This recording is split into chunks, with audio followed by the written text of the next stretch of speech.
আচ্ছা, নিজেকে কখনো এমন প্রশ্ন করেছো, একই ক্লাসের মধ্যে পড়ে একই প্রাইভেট টিচার থাকা সত্ত্বেও কেন দুজন এর পড়ার নাম্বার আকাশ পাতাল হয়? কেউ স্কুলে টপ করে এবং কেউ অ্যাভারেজ থেকে যায়। কী তার রহস্য? কেন পড়াশোনা একজনের কাছে আনন্দ হয়ে ওঠে এবং একজনের কাছে অন্তিম বোঝা হয়ে ওঠে? এর তফাৎ কি কেবল আমাদের ব্রেনের মধ্যে? একদম নয়। এর তফাৎ হচ্ছে পড়ার পদ্ধতি এবং আমাদের কিছু টেকনিক, কিছু সাইকোলজি যা টপাররা করে থাকে। ইন্টারেস্টিং ব্যাপার হচ্ছে এইগুলো কখনো কোনো স্কুল, কলেজ বা কোনো ব্যক্তি শেখায় না। আমাদের শিক্ষা ব্যবস্থা শেখায় কী পড়তে হবে, হোয়াট টু স্টাডি, বাট এটা শেখায় না কীভাবে পড়তে হবে, হাউ টু স্টাডি। আসলে ক্লাস 5 থেকে ক্লাস 12 এই যে সময় জার্নিটা লাইফের মধ্যে সর্বশ্রেষ্ঠ টাইম। কেন? কারণ এখানে তুমি যদি ভালো করে পারফরমেন্স করতে পারো, তুমি হয়ে উঠবে আগামী দিনের লিডার।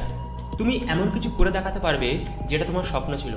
বাট বেশি অংশ ছাত্ররা জানেই না এই টাইমে কিভাবে টাইম ম্যানেজমেন্ট করতে হয়, কীভাবে জীবনের লক্ষ্য নির্ধারণ করতে হয়, কীভাবে কনফিডেন্স বিল্ড আপ করতে হয়, কীভাবে তাদের মধ্যে ইউনিক অ্যাবিলিটি ডিসকভার করতে হয় এবং কীভাবে একজন আদর্শ ছাত্র হয়ে উঠতে হয়। আমি গত কয়েক বছর ধরে হাজার হাজার ছাত্রদেরকে ট্রেনিং দিয়েছি, তাদের সাইকোলজি দেখেছি, তাদের কী কী প্রবলেম সেটা আমি খুব কাছ থেকে দেখেছি এবং আমি সেটাকে নিয়ে রিসার্চ করেছি। আমি দীর্ঘ 4 বছর এটা নিয়ে আছি এবং আমি জানি একটা ছাত্রকে আদর্শ হয়ে উঠতে গেলে কী করতে হয়। আর তার জন্য আমি ছাত্রদের জন্য বিশেষ কিছু বই লিখেছি। প্রথম বই হচ্ছে প্রজ্ঞার অমৃতধারা।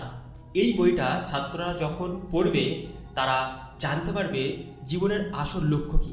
আমি অবভিয়াসলি পরের ভিডিওতে আমি বইটা সম্বন্ধে দেখাবো যে বইয়ের মধ্যে কী আছে।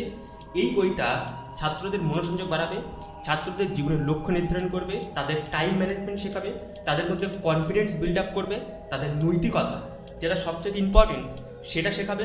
এবং একটা জিনিস সেটা কেউ বলে না, কীভাবে পড়তে হয়, পড়ার রহস্য কী, কীভাবে আমাদের ব্রেন ভাবে, কীভাবে ব্রেন মনে রাখে, সেগুলো যেটা একটা ছাত্রর খুব দরকার তাকে অ্যাভারেজ থেকে টপার হওয়ার জন্য।